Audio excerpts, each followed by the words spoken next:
Jamila, thank you so much for taking time out to be with us. Thank you for having me. Let's delve into it. We'll start off with the hot news. Yes. We'll start off hot. Yeah. You're one of the people who are going to be awarded. Talk to me a little more about that and what led to that moment. So this year, my U.S. Embassy back home in Uganda nominated me for the Mandela Washington Fellowship Leadership Impact Award. So they award an alumni every year, one alumni who has been doing impactful work within their country, really embodying what we learned from the fellowship. Yeah. So since 2015, I've actually, when I got back home, I've surprised me. Okay, not surprisingly, I've been doing that. So they feel they need to award me for the leadership I've been embracing throughout my time after the fellowship. So before we delve deeper into that, let's talk more about why they're awarding you, which is your work itself. Talk to me a little more about that.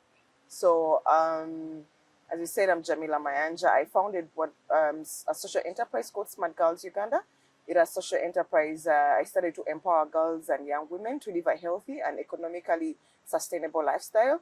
And I do this through one of our programs called the Girls with Tools, where we train vulnerable young women in male-dominated, non-traditional STEM skill sets. That is like mechanical engineering, electrical engineering, plumbing, building and construction.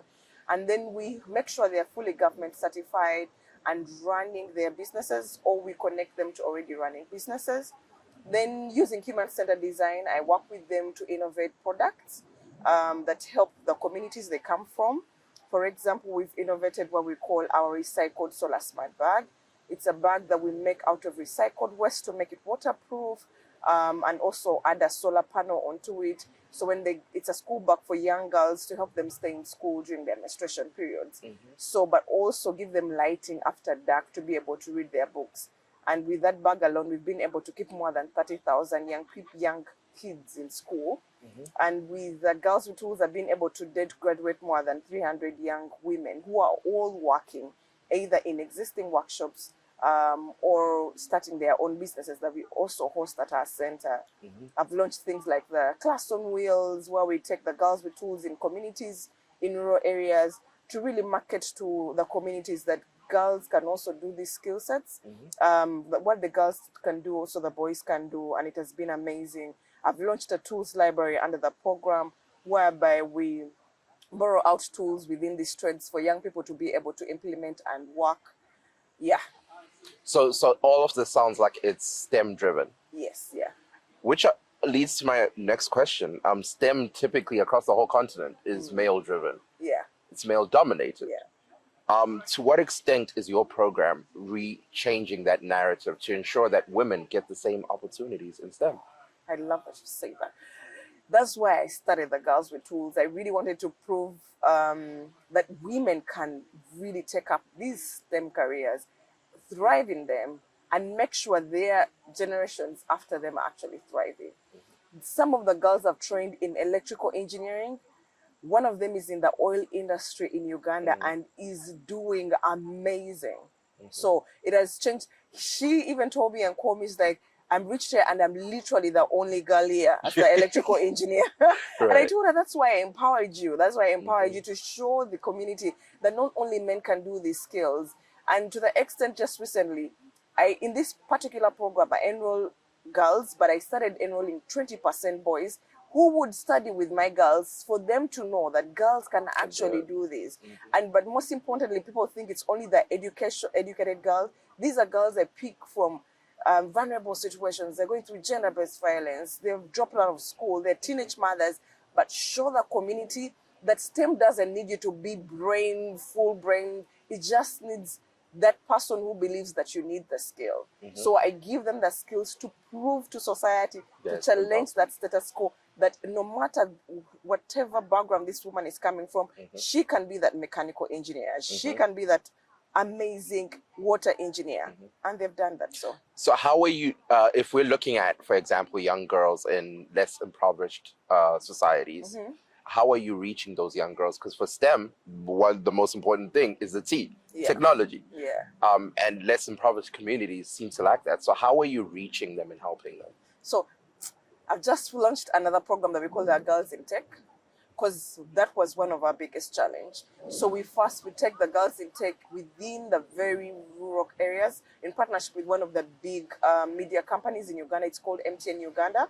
It works with us to go within the communities in the very rural areas to train these girls and certified by the government in basic tech. So when we give them that awareness and that lessons in tech, it's easier to actually motivate them to get into these other male-dominated skill sets. And it's amazing how they've embraced this. And it's very overwhelming when you see this girl who has never touched a computer and she's crying because she is touching a computer. So we've used the tech itself to actually motivate the young girls in rural areas to come to us. But we also work with a lot of local leaders, religious leaders, to get us and mobilize the girls that would be perfect for this program. Now, as I highlighted, this issue itself is continental wide. Yeah.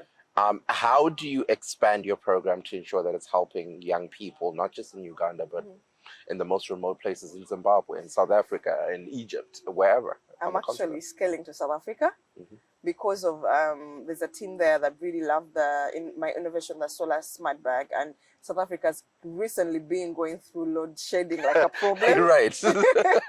And then they've also started embracing the use of reusable pads there. So they like the connection I was doing with menstrual hygiene and tech and solar. So we are actually scaling to South Africa there to really embrace girls. But also I've been talking to a team of fellows who I met in the fellowship. We're also scaling Tanzania. So I'm really partnering, because when I partner with people, it's easier to scale than me just going and setting it up. So I'm doing that slowly and really looking for resources to make sure I successfully do so with the right partners that I met at the fellowship. One thing you've made very obvious is you intend on maximizing on the fellowship. Yeah. Talk to me more about the network itself. You've talked about expanding into South Africa alongside other Yalis.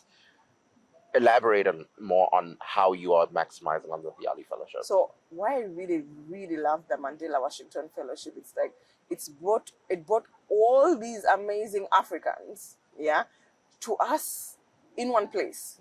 You're not going to sit in a place where you're going to meet someone from Ghana, from Nigeria, from all over Africa, places that you've not visited, and they've given you the chance to understand their cultures, to network with them. So my time at Dartmouth, I spent in 2015, I spent with a number of people from all over Africa, and I really rallied on who they are, understanding their work, and really tapping into their networks. So that has helped me so much in penetrating my work within the other African countries. There's a question that's always coming up every single time I get to speak to Yali Fellows, which is, why do you have to come to the United States for you to solve Africa's problems? There's the biggest saying, Africa's youth are the solution to Africa's problems.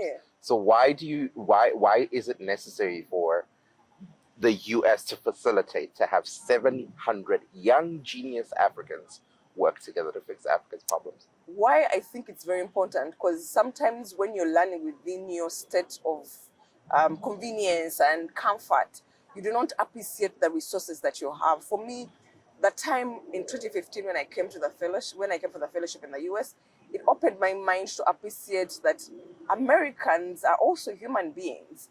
They go through problems worse than us. Right. I love the fact that, I won't say that I loved, but I was so much empathetic to know that there are homeless people here. Oh, yes. You know, there were there's a guy in Uber guy who almost stole us. So these guys have problems, my friend. They have problems. So it really inspired me the way that yes, my country has problems, but I'm glad I am among the young leaders that can actually change that.